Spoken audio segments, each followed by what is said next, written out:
حضرت نوح علیہ السلام کا شمار قدیم پیغمبروں میں ہوتا ہے۔ حضرت یونس علیہ السلام کا قصہ حضرت ایوب علیہ السلام کے بعد آتا ہے۔ یہ حضرت یونس علیہ السلام کا قصہ ہے۔ اللہ تعالیٰ نے انہیں نینوا بستی والوں کی طرف نبی بنا کر بھیجا۔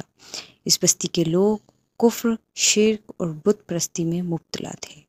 انہوں نے لوگوں کو اللہ تعالیٰ کی طرف بلایا، مگر انہوں نے انکار کر دیا، اور جب وہ اپنے کفر میں انتہا کو پہنچ گئے تو حضرت یونس علیہ السلام ان سے ناراض ہو کر ان کے درمیان سے نکل گئے۔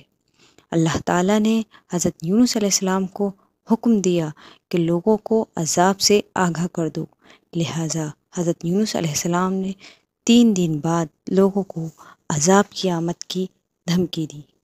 پس جب لوگوں کو عذاب کی آمد کا یقین ہو گیا اور انہوں نے جان لیا کہ نبی کبھی جھوٹ نہیں بولتے، تو وہ اپنے بچوں، چوپایوں اور مویشیوں کو بیابان کی طرف نکال کر لے گئے۔